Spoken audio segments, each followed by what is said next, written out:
Hi everyone, I'm Carlos from the Sworkz marketing team, and today I'm joined by the woman, the myth, the legend, our business development and partnerships manager, Mia Mazal, and she's going to be answering some of your hot questions. So Mia, thank you for being here. Thanks for having me, Carlos. I'm very glad to have you here, have you in the office. Me too. And then let's get started. First question is, can you tell us a bit about your role at Sworkz and what your typical day looks like? I am the business development and partnerships manager, and that can mean a lot of different things. But really my day-to-day involves in working on leveraging connections and making more connections. So spend a lot of time first on my emails, really just kind of checking whatever was left over from yesterday or that I didn't get to or came in that morning, as people are across different time zones, right?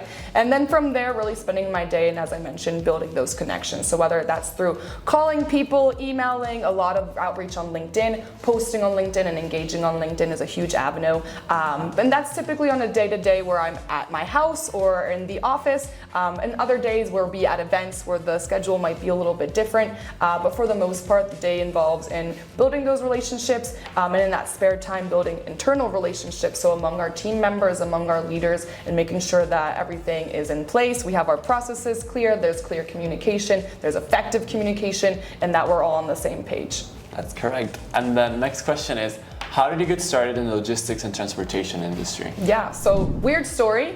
I think most people are either born into it or fell into it, and I fell into it.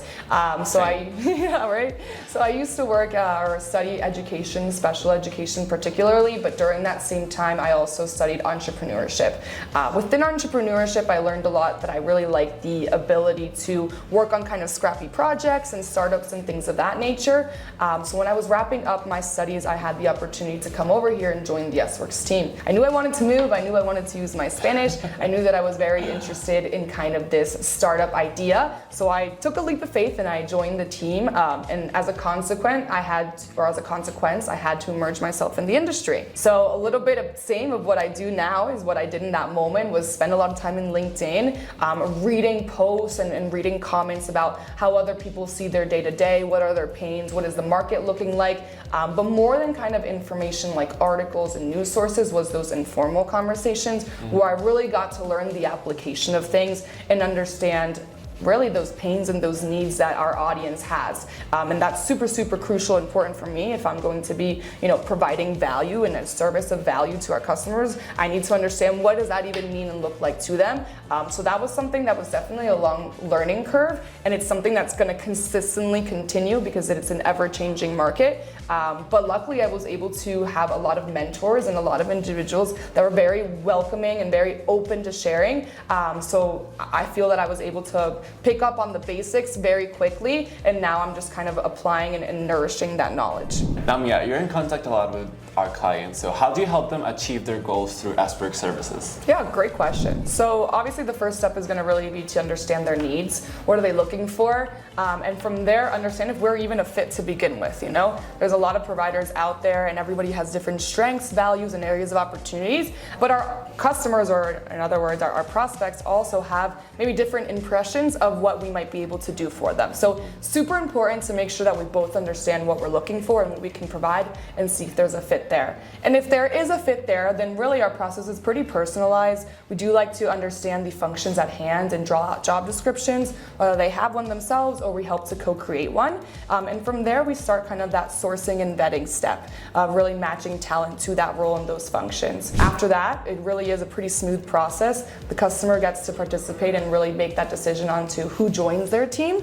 And then we'll take over all those tasks in terms of onboarding, contracting, physical exams, helping them with benefits, payroll, so on and so forth. So it's an all-encompassing, like a one-stop shop, I would say. We really do help with the front end, the back end, and the ongoing processes. So yeah, a little bit of everything, really. Yeah, I can see that. Next question is, what strategies do you use to build and maintain strong relationships with clients? Yeah, super, super important. I think this applies not only to clients, but just anybody in life, whether it's professional or personal. It's just building that rapport and making sure that you're being transparent and authentic. We don't want to build relationships based off lies, and we don't want it to be very transactional or false relationships, right? So it's really, really important to get to know people as people, and have them get to know you as a person as well, right? Because people don't buy from businesses, they buy from people. So it's super, super important to have that affinity. And one of the things that I do is just make sure that they never forget who we are and always pop up, whether it's once a month or every couple of months, just a friendly hello. How's your dog? How are you doing? Those kinds of things really go a long way. And we don't do them just to kind of go through the motions, but we do them because we genuinely care about those individuals, and they really are people that matter to us. That's true. That Mia Mazal charm. Now, Mia, of course, we obviously love having you here in the office, but what's your favorite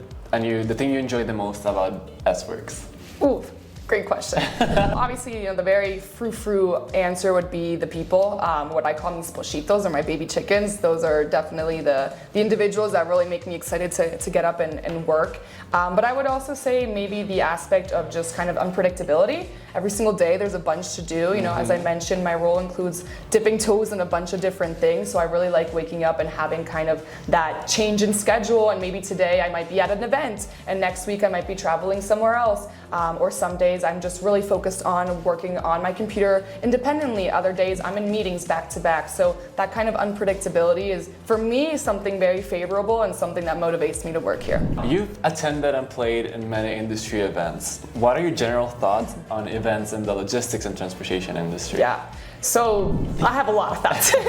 I've done a lot of events of different kinds, of different sizes, of different objectives, and I think that it's very hard to kind of lump it all into one response. But what I would say is that events definitely have a powerful objective or purpose. They bring the opportunity, or create the opportunity, to really bring like-minded people into one space, and people that are open and willing and looking to connect with others and share information. So it's a great environment for learning, especially when I first kind of joined this industry. But I would also mention, events can be expensive. And unless you have, money to throw away, and if you do, send me some. But otherwise, you should definitely be a little bit calculated in when you choose your events, looking at who's attending. Maybe if you see people similar to your profile attending, then you might want to understand why are they attending? Is the objective sales? Is it networking? Those kinds of things. So there's a lot of factors to consider. I could go on and on forever. But I will say for new businesses that are really kind of looking to make a mark for branding, it's very important to kind of get out there and start building those connections. And they make it a little bit easier, as it's more authentic to be face to face as it is through a computer and a LinkedIn message or a cold call or an email. That's so true. And now, last year, I know because I work with you on this, you attended 18 events. Yes, sir. And this year we're working on more. What's your favorite part about events? Ooh. So for me, apart from the puppy park. Yeah, the puppy pits are always great. There's typically a lot of coffee stations or happy hour stations that are always fun. For me, my favorite part is getting to know people, and like I kind of mentioned previously, those informal conversations. I learn a lot more from kind of walking in the hallways and that little chit chat at the coffee station, as opposed to maybe one of the sessions, where those sessions, don't get me wrong, are definitely great areas of education and knowledge, but many times they're just hit the surface level because we don't have enough time, right? So it's a great conversation starter, but being able in the hallway to take that conversation starter and actually apply it and get to hear what that looks like in the day-to-day, those are my favorite moments, and it really ties in with what we were mentioning before, building those relationships, having that rapport with people. That to me is my favorite thing in Sworkz, at events, and really in life as a whole. What advice would you give to someone looking to pursue a career in sales? I think that sales is one of those roles that can be taught in terms of processes, but you cannot teach a skill set. So it's really important that if you kind of have that tenacity and that eagerness to talk to people, you're very outgoing, you're very good on your toes, those kinds of things, then sales is definitely something you might want to give a shot. It's also important to recognize that sales is not one of those things where you can just kind of take it for granted. You get out what you put in. So you can't, it's not a very passive role, and so maybe it's not for everybody, but for those that are interested in doing it, I would just kind of push you to start doing it in your day-to-day. Challenge you to challenge others in your conversations. Maybe you're at a grocery store and then somebody's trying to sell you something, and maybe start using some techniques there of countering. Those are little things that maybe you can start to understand yourself if that's something you enjoy, and if so, then maybe exploring careers in sales, as sales is always hiring, especially when the market is struggling. Sales is the first thing that people look to add to their team. So if it's of interest to you, there's opportunities out there, but definitely take a step first to understand if that's a fit for you. And then final question, Mia. How can potential clients learn more about Sworkz and get in touch with you? Yeah, great question. Sworkzgroup.com is our website. You're more than happy or more than welcome to check us out there. We have a lot of information about us and ways to contact us there. I'm also available on LinkedIn, Mia Mazal, as well as our Sworkz page is available on LinkedIn, in addition to all of our employees. So really you could reach out to any of them and they would definitely direct you to the right direction. But more than happy to talk with anybody, whether it's through a meeting, a call, an email, so on and so forth. Well, that was all for today. Once again, Mia, thank you very much for being here. Thanks for having me. And stay tuned to see where we go next.